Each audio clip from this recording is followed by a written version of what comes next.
जब भी हम किसी परिवार में झांकते हैं तो एक शख्स चुपचाप खड़ा मिलता है।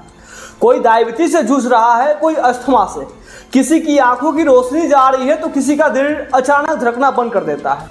बीमारी अब उम्र नहीं देखती, बच्चे हो या बूढ़े, अमीर हो या गरीब, अब हर कोई इसकी चपेट में है। और सबसे दुखद बात यह है कि हम जितना कमाते हैं, हमारी आधी कमाई इन बीमारियों के राज में ही खर्च हो जा रहा है। घर का बजट बिगड़ रहा है, कर्ज बढ़ रहा है और स्वास्थ्य हर दिन गिरते ही जा रहा है। कभी सोचा है आपने कि आखिर ऐसा क्यों हो रहा है? क्यों आज का इंसान इतना बीमार, इतना बेचैन, इतना थका हुआ है? इसका कारण साफ है। हमने अपनी जरूरत से, अपने शरीर की जरूरतों से और सबसे जरूरी अपने मन की शांति से दूरी बना लिया है।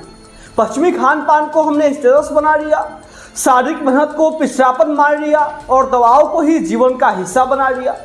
जबकि सच्चाई यह है कि ये बीमारियां हमारी जीवन शैली का ही परिणाम है, न कि भाग्य का।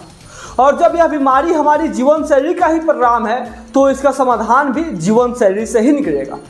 और उस समाधान का नाम है योग। योग जो सिर्फ एक व्यायाम नहीं, एक जीवन जीने की विद्या है। एक ऐसा विज्ञान जो शरीर को ही नहीं बल्कि मन को भी ठीक करता है। आज से 100 साल पहले न तो इतने हॉस्पिटल थे, न मेडिकल स्टोर की कतारें थी, फिर भी लोग स्वस्थ थे। क्यों?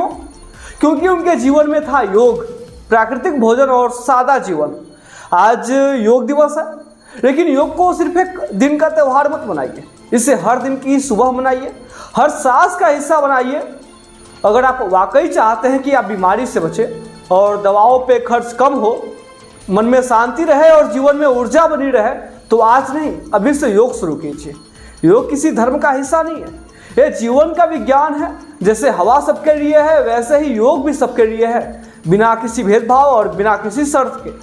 क्योंकि शरीर को स्वस्थ रखना कोई विकल्प नहीं, जरूरत है। और योग उसका सबसे आसान, सस्ता और प्रभावी उपाय है। आज से हर घर में एक योगी हो, हर दिल में एक शांति हो और हर सुबह एक नई शुरुआत हो।